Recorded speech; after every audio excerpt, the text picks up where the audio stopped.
The war in the Middle East has just intensified, expanding the conflict zone. Saudi Arabia is entering an indirect war with Iran, where, in Yemen, tensions spiked when the Yemeni government, backed by Saudi Arabia, conducted airstrikes against the runway at Sana'a airport to prevent the landing of an Iranian plane carrying a Yehudi delegation that returning from the funeral of the late Supreme Leader Ali Khamenei. Even if the Yehdis claim that Sana'a International Airport has resumed full operations after being bombed by Saudi Arabia, the threat remains imminent. In response, the Yehdis launched ballistic missiles and drones against the southern region of Saudi Arabia, targeting airports and ports. If you don't know the connection between the Yehdis and Iran, I will explain it very quickly. The 79 revolution that brought the current Iranian regime to power not only sought to rule the country but to gain global influence, both politically and militarily. They do this by strengthening their presence in Palestine, Lebanon, Iraq, and Syria. And Yemen is the destination we are discussing right now. If we look at the geography of Yemen, we encounter strategically crucial zones, namely Bab al-Mandeb Strait. This choke point connects the Red Sea to the Gulf of Aden and the Arabian Sea, acting as a vital route for international trade. Under red alert, this area is at risk of closure.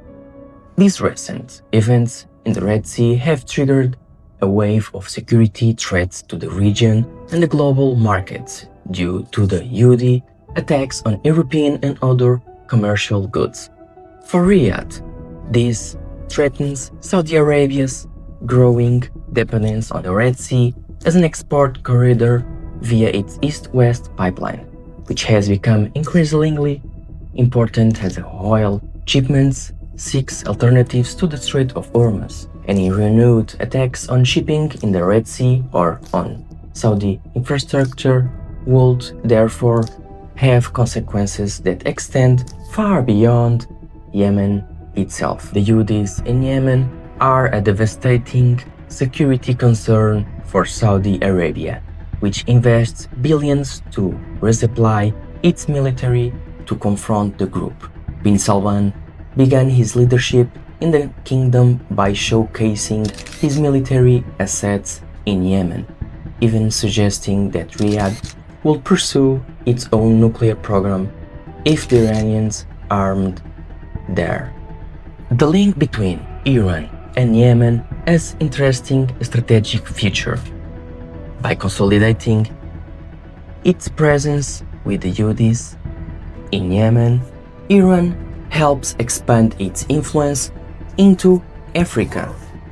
Proof of this is the series of cargo flights to Sudan between December 2023 and July 2024, coinciding with the rapprochement between the two countries, at which time Iranian weapons appeared for the first time on the Sudanese battlefield.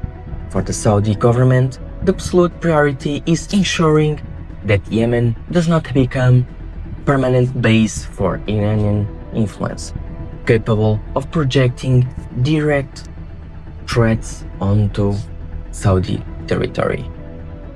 But what is Russia's role in this scenario? Regional officials told Reuters that Iran mediated secret talks between Moscow and the Yehudi rebels for the transfer of dozens of advanced anti-ship missiles to the group. The talks between Russia and the Yehdis reportedly focused on the Yukon missiles, which have a range of 300 kilometers and can fly across the sea surface at more than twice the speed of sound to evade detection and interception. Russia has previously provided the Yukon missile to the militant group Hezbollah, based in Lebanon, but has not yet decided if it will do the same for the Yehdis. Russia has been acting to avoid a formal and public transfer of heavy weapons systems like the Yukon that will trigger a total diplomatic rupture with Riyadh, opting instead for more indirect and less attributable forms of support, such as intelligence sharing on targets and technical advice.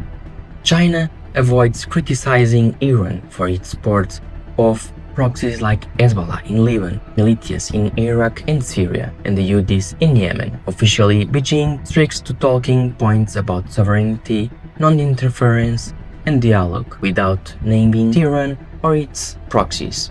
This stance allows China to avoid being dragged into debates about Iran's proxy network. The intensification of the conflict in Yemen reveals a complex web of regional and global influences, where Iranian support for the Houthis serves both as a tool of power expansion and as a direct threat to Saudi Arabia.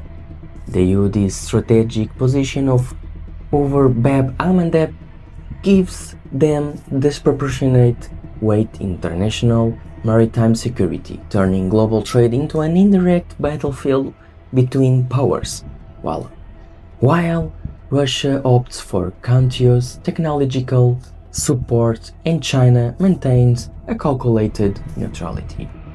The US, under the Trump administration, has consolidated through CENTCOM operations a posture of active military deterrence to protect the region's stability.